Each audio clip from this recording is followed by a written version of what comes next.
take a walk with me, not like you used to do. Do something different and put yourself in other people's shoes. Open up your mind and open up your eyes and change your direction, change your perspective. Welcome into Other People's Shoes. As you know, I am your host, Neil Matthews. Thank you so much for joining me today. Super excited about today's guest. Let me introduce you to him now. He is a podcast producer. In fact, sometimes he can even be finding himself behind the microphone as well. He's very passionate, not only about his local music scene, but he's also passionate about his collection of Laserdisc movies. Not sure what those are. You might want to Google that if you're not sure what a Laserdisc is. Pretty awesome stuff there. But he is also resolved to abstain from compulsive gambling, which over a 10-year span, he blew thousands of dollars on blackjack and poker at the casino. And in turn, fell on some hard times, as you might imagine, before getting clean. He would do anything and everything it took to manipulate friends and family members to get by in life. But now he is gambling free for over 6 years. And now he is living the life on its terms. Help me welcome in our guest from the great state of North Dakota, crossing another state off of our proverbial state list, Casey Jarombek. Casey, how are you today? Just fine, thank you. And I agree with everybody else who says, who cares about North Dakota? Why is that? I don't know. I'm a little biased, but it's I hate the cold. We'll just say that. I absolutely hate the cold. For half the year, it's cold and windy and snowy and it's not fun. I always tell people that living in North Dakota kind of puts hair on your chest. I don't know if I want that distinction. So help me, how cold does it get? I've never been to either Dakota, south or north. So how cold does it really get? It depends on the day. I think the coldest day that we've had so far this winter, I think the high was 23-ish below, something like that. And then at night it would get down to like 35, 36 below with wind chills of about 50 below. And then the wind would be going, so that would be going 50 miles an hour. So yeah, it's not fun. It is not fun at all. They always say that in that kind of weather, if you don't have a good reason to go outside, you don't. I remember, I don't know what it was, about a month ago or so, a couple months ago, there was a big storm that came through. And I was trying to drive home from work at like 11 o'clock at night. I got stuck in a big snowbank at a corner, and I was there for probably an hour. And I've been trying very passively, I will admit, to get out of this state, but for whatever reason, I mean, there's a handful of reasons, but for whatever reason, I just don't. The weather makes me want to leave. Family, friends, things like that, they convince me to stay. Well, Casey, getting into your story and kind of what you're about, I'm excited that we got to connect. So I just want to say thanks so much for giving us some moments today. But I always like to lead off every show with this question, and that's this, is Casey, what size shoes do you wear? Right now, I am a 13, I believe. Okay. And is there a style or brand that we like more than another? I'm really into dress shoes. I'm really into, whenever I can, I like to make myself look as good as possible. Suits, ties, things like that. And it doesn't happen often. Shoes have been the one thing that I could always kind of have that style no matter what I'm doing. And I love like the black leather, shiny black leather, get it all shined up, that kind of thing.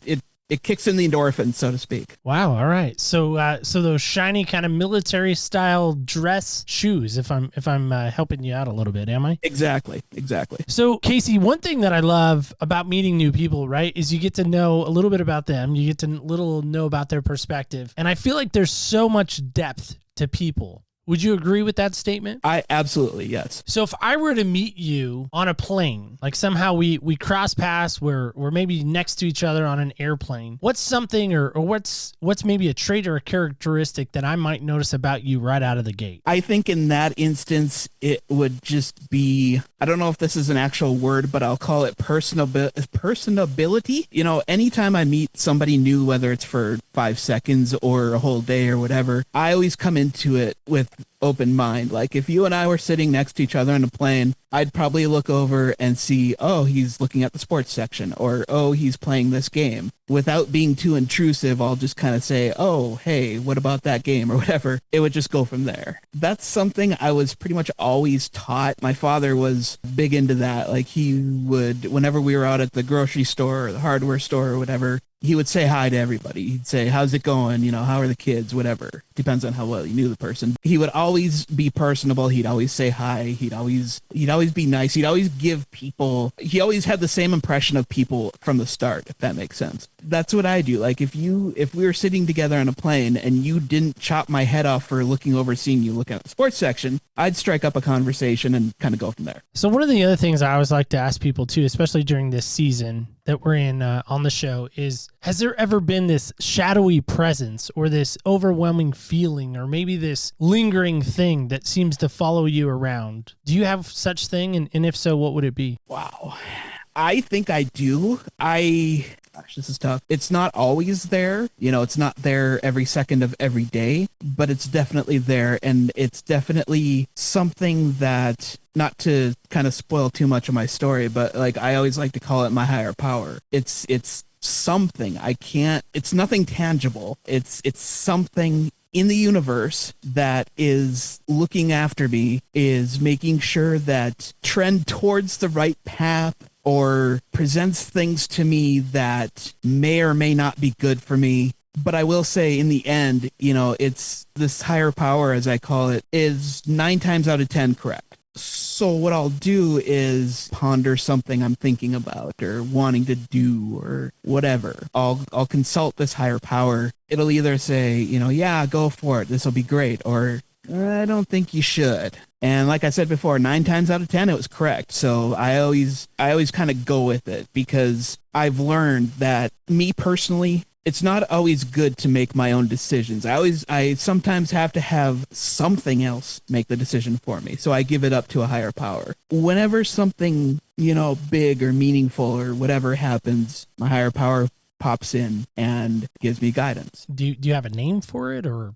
It's kind of hard to explain. In the beginning, I didn't know. My father passed away a few years ago. I've kind of been channeling him as my higher power ever since then. Again, it comes down to like a situation where I'll be wanting to do something, so I'll get his voice in my head saying, you know, yeah, do it or don't do it or whatever. And that's also kind of my way of, you know, trying not to forget him. Up until then, you know, there's probably 5 or 6 years before that, no, it was just something that came and went. There was no real, gosh, I don't know how to say it, but there was no real relationship, so to speak, other than in those, you know, split moments where it's, you know, trying to, you know, teach me a lesson. So you mentioned part of your story. It's one that when I came across, I was immediately intrigued. So for those that don't know, I honestly have never truly struggled with this issue, but I think I could if I allowed myself to, if that makes sense. Oh, yeah. So I am a big sports enthusiast, those that are around me. And every March,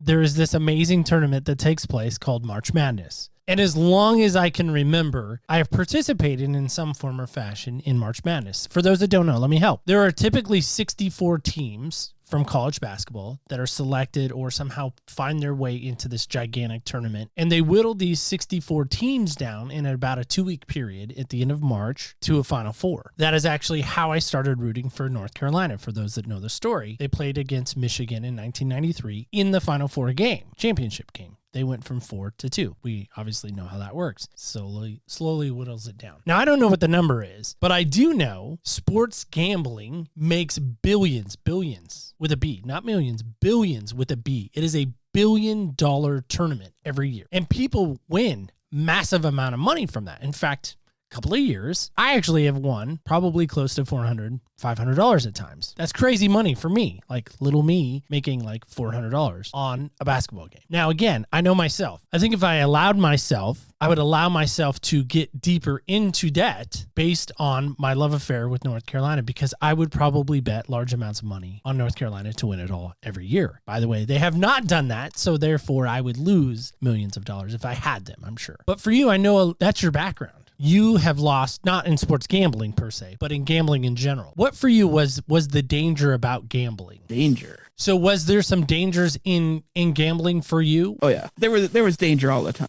I never regarded much of anything in my life as important other than trying to get through the day, trying to get to payday so that I can go and play blackjack. That was pretty much all that mattered to me. I would do anything I could to be able to do that. And when I say anything I could, that's very tame compared to what somebody else might do. But for me, it was, anything from manipulating my parents into paying my bills, or they're a big part of my life. They still are. They were, though. Manipulating them into fixing my car, all the way up to getting payday loans or pawning off my stuff so I could get money so I could go and gamble. And it kind of came to a head. I was in college back in, I think this was in 2012. I was getting financial aid, and there was one semester where my financial aid check was like $3,000 or something like that. I blew through probably 75% of that in the first month after I got it. I used gambling as I'd call it a coping mechanism. That would be kind of limiting it. It was a coping mechanism. It was also a way for me to be quote unquote social. I've never been the popular person. I've never been the socialite. I've never, whatever. So I never went out. I kind of despise the bar scene just because it's so loud and people when they get drunk, they're just not fun. When I'm sitting in a bar playing blackjack, when I'm sitting there, pretty much everything else just goes away. I was able to let myself kind of relax when I was sitting at the table. I could talk to the dealers. I could talk to other players. I could almost be myself. So all of those factors just kind of all came together in this nice little storm that at the end, calculate how much I lost. It's probably 15, 20,000. Where did you first get that exposure that you were either really good at blackjack or maybe really bad at blackjack? I mean, I'm guessing you had some highs, if you will, of winning and getting ahead and then maybe losing it all. Maybe speak to that. I did a lot of both of those. There were times when I remember, for some reason, I still have this one memory in my head. It's from 15 years ago, maybe. There was one night where I was playing. I walked out with $1,500. Now, that's great and all, but the best part was that they paid it out in all 20s. I had this fat wad of 20s sitting in my wallet. It was like I couldn't shut my wallet. I couldn't close my wallet. I could barely get it in my pocket. I was so proud. I was so happy. It was almost like I beat the system. I beat the house. I always took the skill way of gambling, skill versus luck, if you will. I always tried to be the guy that was smarter than the house or smarter than other players. I knew what I was doing. I could make these massive bets, or, I play blackjack, so a hero stay or a hero hit. So I mean, I had a few nights like that where, and when I say a few, I mean, like, I don't know, I couldn't tell you exactly. In the, 6 or 7 years that I gambled, I probably had, I don't know, about half dozen paydays. That was gambling twice a week sometimes. The lows were interesting. I remember that I took them so hard. I took losing so hard because I was going there. I was trying to play like a pro and I knew what I was doing. I knew when to hit and when not to hit and et cetera, but I still ended up losing. Pretty much every time I lost, I felt like crap afterwards. Like I felt like the lowest human being. It got to the point I never really broke down at the bar, but I felt like it. I know that there was times when I was on a losing streak, I would throw a bar chair across the room or something like that, or throw my drink across the room or something, I just didn't care. I knew that I was better than the house. If I lost, then that means I'm horrible at what I'm doing and I'm a failure. That affected me so much because I know I can guarantee you that 4 out of 5 times that I lost money, I don't know.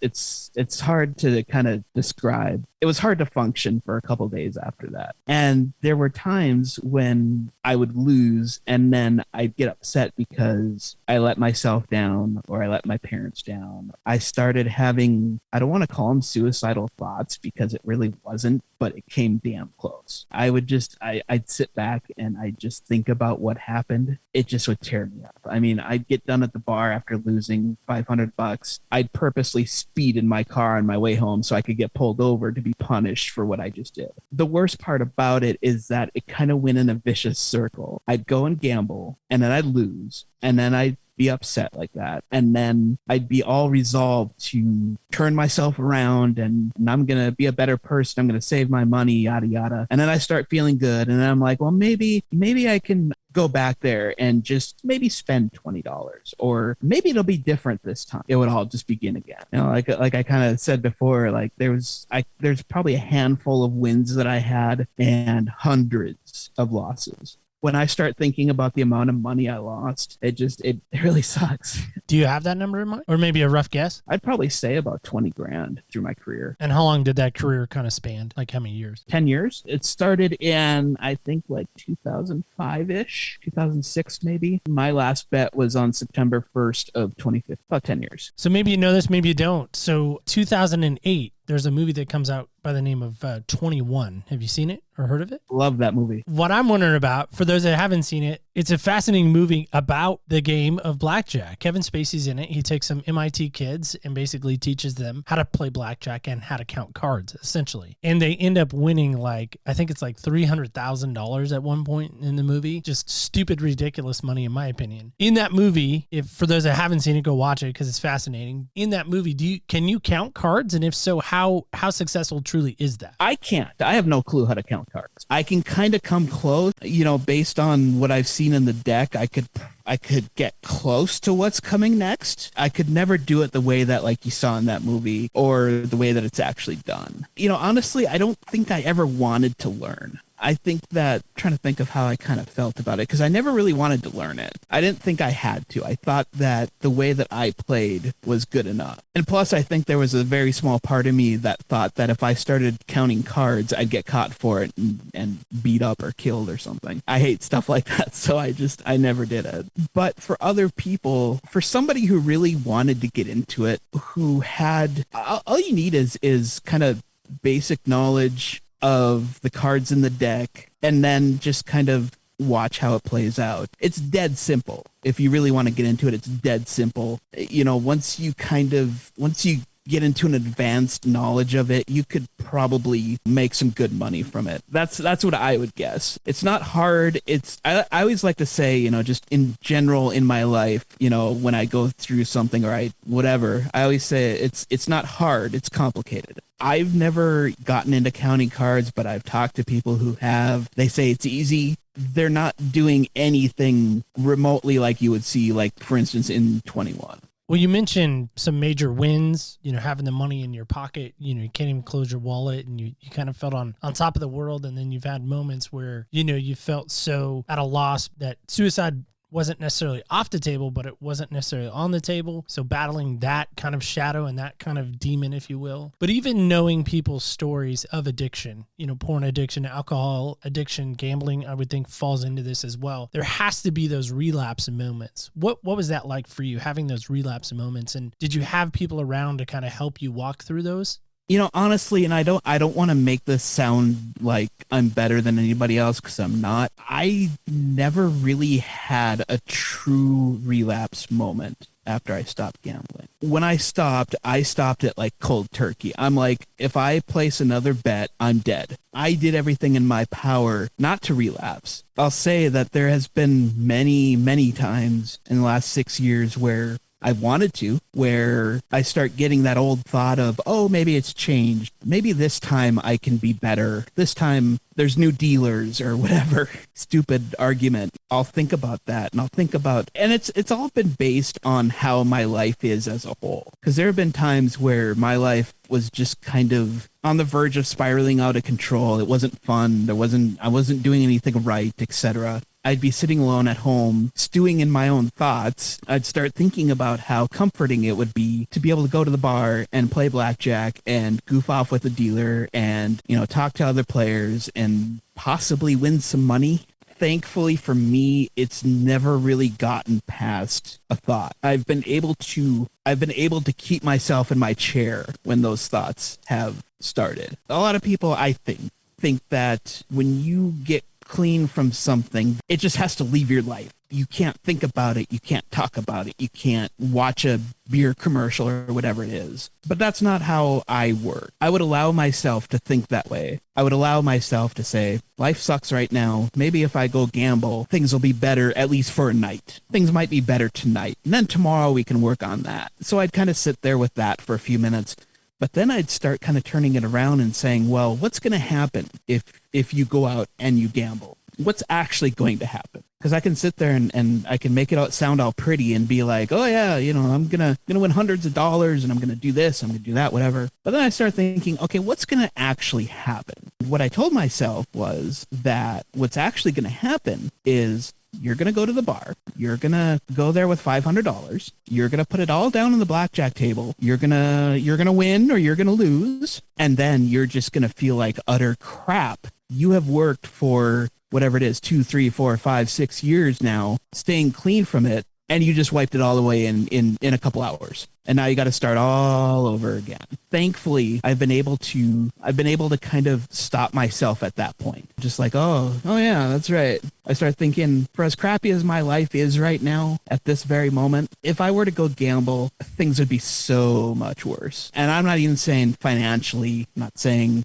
mentally, because I know that if I were to go place a dollar bet right now, it would crush me. I've been thankful that ever since I got clean, I've had the mentality of I just can't do it. It's okay to think about it. It's okay to dream about it. It's okay to kind of go through the paces and be like, gee, it would be nice, but that's where it stops with me. And I've been proud of that because I've been able to do that now for 6 years. When I was actively gambling, there was times when I could stop, but it'd be for a couple weeks. And then I'd get paid and I'd be like, oh, let's go do it. Now I just know that if I were to place a dollar bet, my world would come crashing down. I can't have that happen again. I've already been through that once and it was horrific. I couldn't do that again. And I know that if I do place that bet, it's going to happen. I always let myself think that way, let myself have the thought, but then I turn it around and try to figure out why I'm thinking that way and what I can do in its place to kind of satiate that. What was the first time you played blackjack and did you win the first hand or is that maybe how it all started? Maybe take me back to that moment. Honestly, I don't remember if I won. To kind of give the story, it was, like I said, 2005, 2006. I was working at a restaurant. My manager had mentioned to me, oh, this one bar has a free poker league. You should come and play, and I thought about it. And I think I was intrigued with the fact that it was free. And so I said, sure. And I went the first couple times. And I can't remember how I played back then. It's such a blur right now. I went and played and it was fun enough that I kept going week after week. It'd be every Wednesday night or whatever. I'd go and again, I was talking about how I'm all about skill versus luck. So while other people were getting drunk off their ass and trying to play drunk, I was sitting there sipping soda because I thought I could outplay them. And then shortly after, I started showing up an hour or two before poker started, and I would play blackjack. In the beginning, it was, I'd put $20 down. If I lost it, I lost it. If I won, I won. Great. It's something to do before poker started, and sometimes after I was knocked out. But yeah, it all started with just a free poker league in town and friends kind of getting me into it. And then it kind of evolved to starting to watch it on TV. Are you a better poker player or a blackjack player? That's a great question. Probably say I'm a better poker player simply because you have more control over the cards or over how you play. With blackjack, it's completely luck-based. You've got to get a good hand. The dealer has to get a bad hand, and you've got to play it correctly. Where poker, I could have the worst hand and still win because I portray having the best hand. And that was something that it evolved over time, this idea where I would do that every once in a while, where I'd play super solid. I'd only show great cards. I'd only show winning hands. And then I'd start playing crap hands and I'd play the same way and people would just fold. People would believe me when I had a bad hand, or they'd believe that I had a good one when I had a bad one. I feel like I mastered the poker face. I do all these tactics that kind of sort of worked in my favor, I guess you could say. It was easy for me to just have the poker face. And if you don't know what a poker face is, it's like you're staring off into the distance, straight ahead, no emotion, no nothing. It's like you're looking at paint drying. You don't flinch. You don't move your hands. Don't do anything. So I was able to kind of do that. I was able to do that at the poker table, but you can't really do that at the blackjack table. Everybody's cards are up, so everybody knows what you have. So it's just like, you just got to kind of be lucky. There was some skill in poker, and there was also some deception in poker. I could play against a chip leader who's got 10 times more chips than I do, and I'll take him down because I mastered the poker face. I mastered not moving an inch other than maybe shuffling my chips in my hand, things like that. So I felt like there was a lot more control that I had over poker than with blackjack, and I really took that seriously. I'd place a bet, and, I'd put one arm up and rest my fist in my head, looking away from the player that I'm playing against and just being motionless. All the while, my heart is pounding out of my chest. A lot of times it would work, but sometimes it wouldn't. And when it didn't work, I more often than not knew to throw away my cards. So I felt like I had this, I don't want to call it an edge. I felt like I kind of mastered this idea of taking emotions out of it, try to portray something that's not actually there. And I was pretty good at it. I still think I'm pretty good at the poker face, but besides yourself, I'm sure there were some people along the way that were affected by your gambling. Or who do you think you hurt in the greatest way with your gambling problem and addiction? Oh, my parents by a long shot. They have been only people who have been there through the whole thing and never left, never wavered, never said, you're doing it wrong or you're playing too much, because everybody else in my life was either a distant friend or the dealer or the other players or whatever. People that just don't mean anything once I leave the poker table. So it was my parents by a long shot. And like I said before, I manipulated the hell out of that. They never really said that I shouldn't or couldn't gamble. They let me just, kind of do what I wanted in a way. When I'd lose, I'd end up losing and I'd end up having no money. And then like a bill would come in and I'd put my hands in my pockets and I'd be like, I got this bill, but I've got no money because I went out last weekend. They would be disappointed or whatever, but then they'd say, okay, we'll cut you a check or we'll pay it or whatever, which to a compulsive gambler is the best thing ever. Then that meant I could keep gambling. I could keep doing whatever I wanted to do. It didn't matter. There was still somebody there that when something went down, they would be there. So I didn't care if my car was running very well. I didn't care if I paid my rent. Well, I shouldn't say that. I cared. It was secondary to, I didn't care about anything. I didn't care about, feeding myself, because I knew that I could manipulate them into helping me with those things. When I think back, I feel so horrible because I'm not that kind of person in general. I'm, one of the nicest people you'll meet. I'm one of the, I'll give you the shirt off my back as long as you treat me with respect, and I'll go to heaven and hell for you if you ask me to. In that instance, everything I twisted their arm to do, all the money that they shelled out for me because I was gambling, I both like and hate to think about it. I hate to think about it because that's not me. I like to think about it because I've gone so far after that, since then. But yeah, I mean, my parents, they never flinched. They never flinched. If I came to them and said, I need groceries or I need whatever, or they'd just be like, okay, how can we help? We learn in Gamblers Anonymous that that's not obviously the right way to do things. In a way, wipe their hands with me. Just let me kind of flail along on my own. I don't think either of us or realized or really sat down to think about the fact that this gambling is so bad and is causing a ton of stress and anxiety, all three of us. So yeah, my parents, for better or worse, they've always been there. They're still there. And even when I always call it the day the sky fell down, when, I stopped gambling. Even on that day, they came and saved me. And then they did kind of what you're supposed to do, I guess, as far as Gamblers Anonymous goes, in that they didn't just bail me out. They got me help, got me 10% of the way, and I had to do the rest. Do you have any other siblings, or is it just you? I've got a brother and sister, but they're very detached from me and my parents. I just was curious how they felt with, mom and dad always bailing you out, helping you out. Was there any, as far as you know, were you treated with any like animosity or any kind of favoritism played at all in any way? No, my sister has her own life. She's got a, family, and she's got her job and her house, whatever. My brother was, and I'm not sure if he still is, but he would gamble too, so him and I would talk. He was nowhere near me. He was like the kind of guy who blows $20 in blackjack and goes home. But he also got into poker. So we'd watch the World Series or whatever. We went to the casino a few times and played poker. So he was always kind of the person that I could talk to about this kind of stuff. It never really went past that. He was never able to really help past that, financially, mentally, whatever you want to call it. As far as he goes, he didn't take it personally. He didn't sit there and say, why don't mom and dad pay my rent this month and blah, blah, blah. I think that he knew that there was something going on.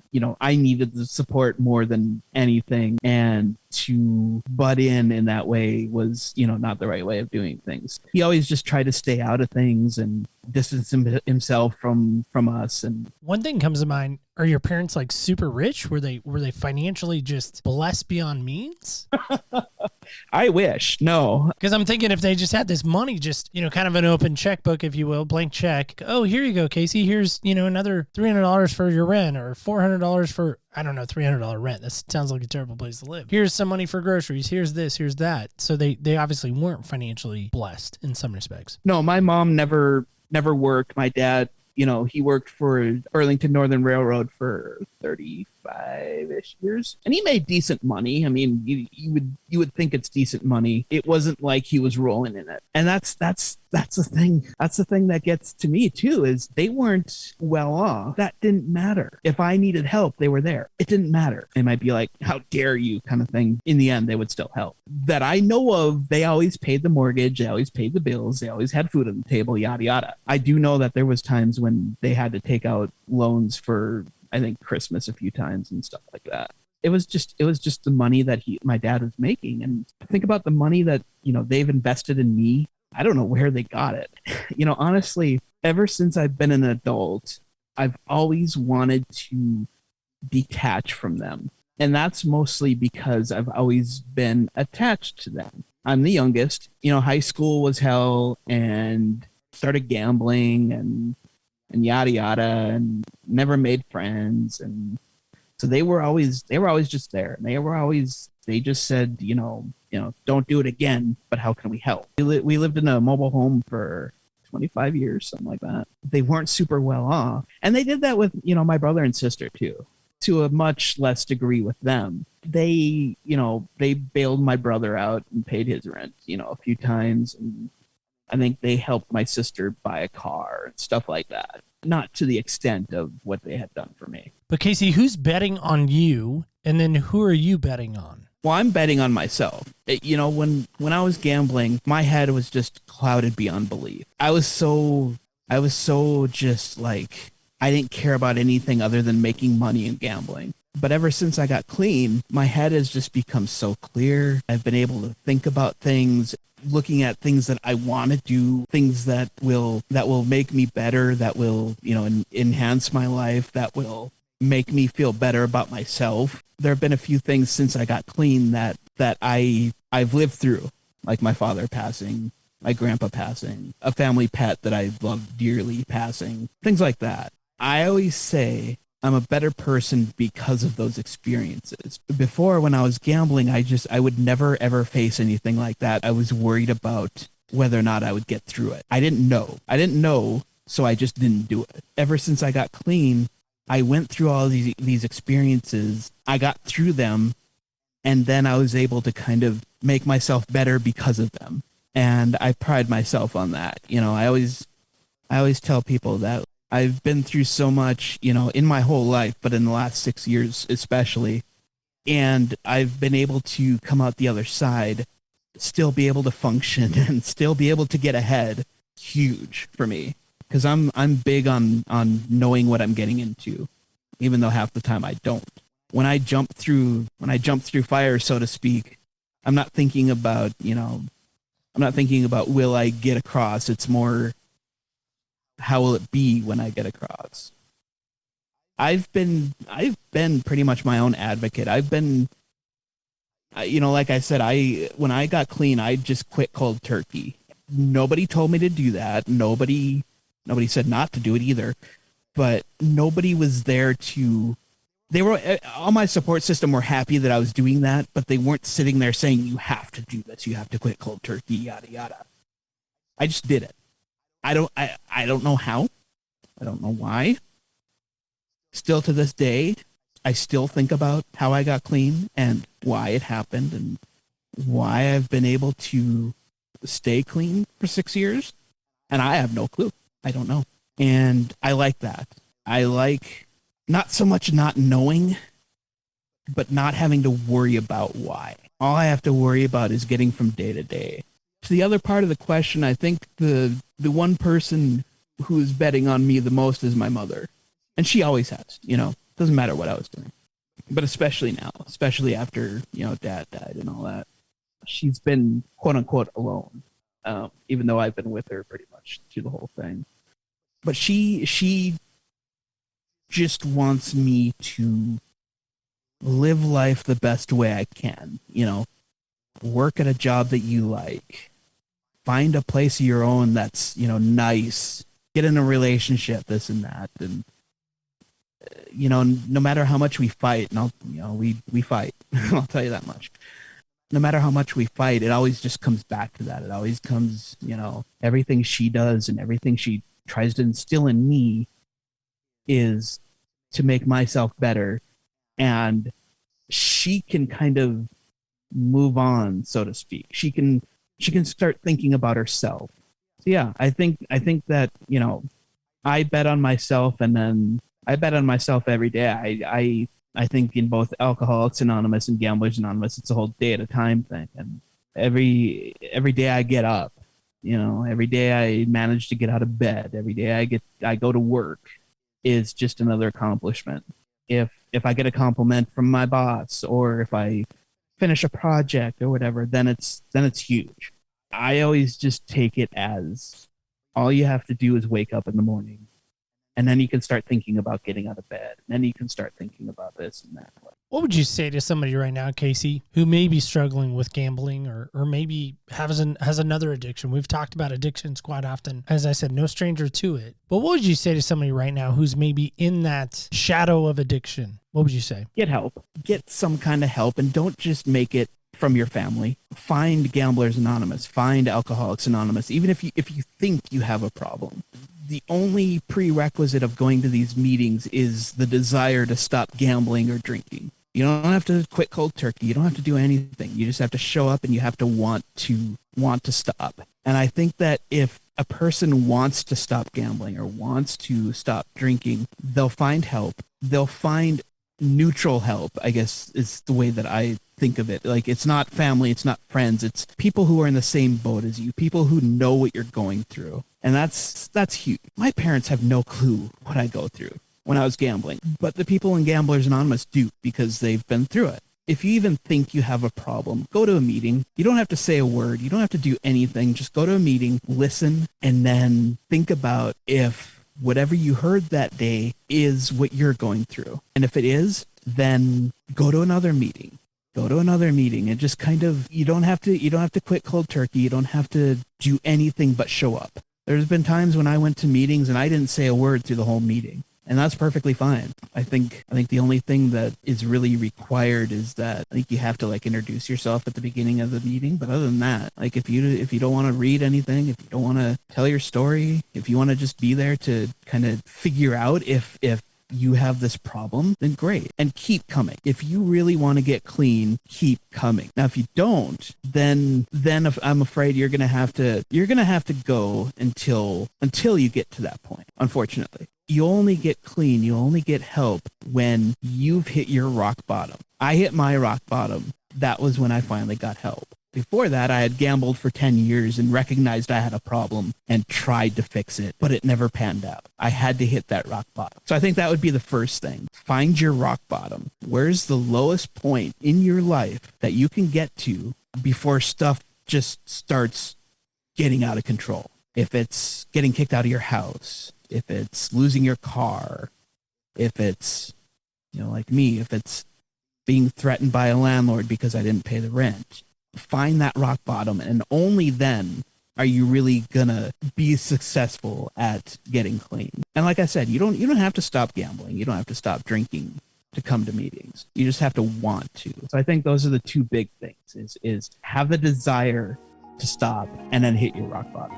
So Casey, thanks so much for coming on today. Again, just truly appreciate it. We always like to play a game too as we end our show. It's a game called Senseless. It's about 5 senses typically is what I think most people have. And then we have a 6, which is a wild card. So I don't know if you're a sports guy or not. We kind of never really broached that subject, but are you a sports guy? I guess I should ask now, right? Not really. I mean, I watch it, but I don't get too into it, no. Okay, good. All right, well, good, but maybe bad. So if you couldn't tell already, I'm a big North Carolina fan, and so therefore, of course, we have to have a North Carolina Cup. It's only fitting, right? All right, so here's our game. Senseless, I'm going to roll because you're still hanging out in the very cold North Dakota, so let me roll for you, if that's okay.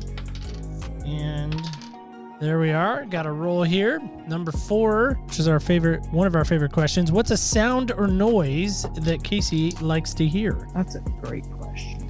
I mean, I have some guesses, but I don't know. Maybe my guessing is wrong. Sound that I like to hear.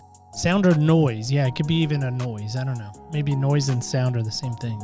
They kind of are, but they're not. So I'm gonna do 2 quick ones. One of them's gonna be super cheesy, and then the other one's gonna just be whatever. One of them is listening to my mother when she's happy. Okay. Because that's all I ever really want for her, is just to be happy, to not have to worry about things. I think one of them is to hear her happy voice, and the other one, this is going to sound really stupid, but there's a game on Steam called Power Wash Simulator. And basically what it is you're a power washer and you go around power washing houses and skate parks and whatever. Every time you get a section done, it dings. Every time you get, like if you clean a window, it dings. If you clean the roof, it dings. So those dings just, I don't know, man, they really get to me, and it's like a split second of accomplishment for me. That's fantastic. Yeah. I mean, I never know what someone's going to answer that, right? Because I've heard a lot of different answers. That's a good one. I like them. I like them both. Well, Casey, again, I want to say thanks so much for coming on today. All right, guys and gals, kids and campers alike, I think it's a great question to really ponder for yourself in this moment. I know we kind of talked about the dangers of gambling, and Casey did a very fantastic job of articulating that and talking about his story and talking about how damaging that was for him in his life. But in the episode, I did ask the question, like, who is he betting on? And who's betting on him? So I know it's a very weird question to ask, but I am going to ask you this question as we wrap today. That's this, is who are you betting on? Who are you really putting all in on? And conversely, who's all in on you? Because I believe very strongly that there has to be a community around you. There has to be a community of people around you that not only you're pouring into, but they're pouring into you. You're pouring into them, they're pouring into you. And if you're not doing that, if you don't have that, can I ask why? Is it because you're afraid? Is it because you're scared? Is it because you have some insecurities? Is it because you have, fill in that blank, whatever your blank is? Because I do truly believe that there is a community out there that wants you in their life, that are willing to bet on you. But the question is, are you willing to lay down that, whatever that is? So if you're willing to do that this week, of course, I would love to hear about it. OPSpodcast.com is a great place to leave that message there, or you can let us know on our social medias, OPS Podcast Show, on our Instagram, Facebook, and Twitter. We'd love to hear from you there as well. And with that said, just remember this, don't ever forget. Remember, when you walk in other people's shoes, you really do get a different perspective on life. Thank you so much for listening, and stay tuned till next week when we walk in other people's shoes.